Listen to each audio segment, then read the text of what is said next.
This is Boysen Hodgson with the ManKind Project USA, here doing an impromptu interview with Jackson Katz.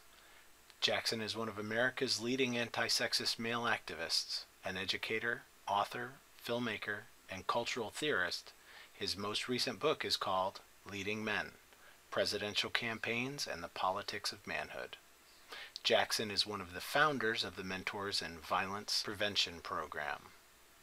Jackson was also recently featured at a TEDx event where he gave a talk entitled Violence and Silence. And now let's jump right in with Jackson Katz.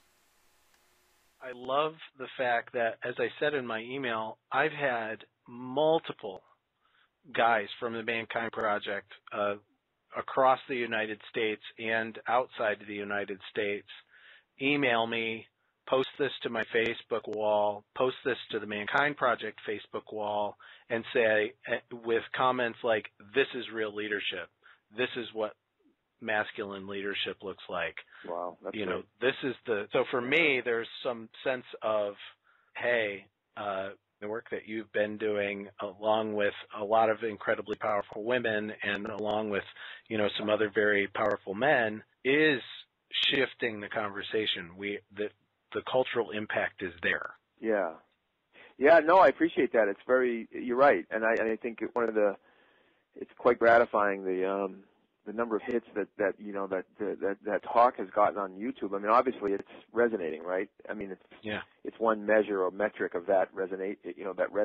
It just shows you that you're right. There's all these men out there, as well, obviously women, but men who instead of hunkering down defensively and angrily, are like, cheering me on, and that's one of the reasons why I move confidently forward. You know what I mean? It's like I know that this stuff resonates when you can get beyond the first layer of either apathy or defensiveness. What I really love about your part of the TED Talk is the sensitivity training versus leadership. Yeah.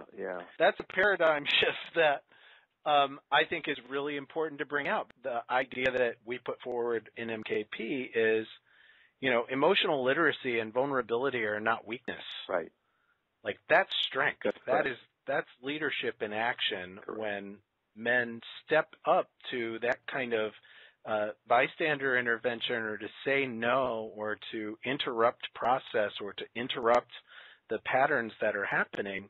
That's a courageous act. Right. Absolutely. And by the way, I agree 100%, of course, but that's embodied in MVP as well.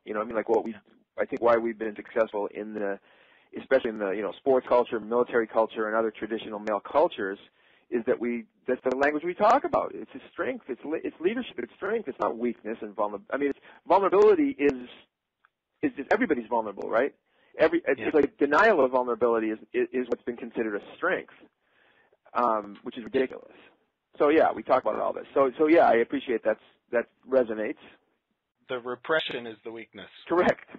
There are some people including some men in some, professional capacities who have to suck it up, if you will, who have to put on a tough guise or not acknowledge vulnerability because they have to do it to do their job. And military, first responders, police often, there's all kinds of situations where a doctor, who's, an emergency room doctor, you can't be, breaking down crying, right? You have to do your job. But it's functional in those limited contexts, but dysfunctional in most others. Yes, I totally agree with that. And right with that is you don't learn how to, emotions are like anything else. It's a practice. It's a learning how. So you don't learn how to drive a car by never driving a car. So right. Those kinds of roles where, I know I need to be here 100% present, 100% focused on what I'm doing. I'm not going to let my emotions derail me from the job that needs to get done. That takes practice to learn how to do that without doing psychic damage. Right. Well, that's without actually, without psychic damage, without having it spill over into other parts of your life, which is that's a challenge, to say the least. Yeah.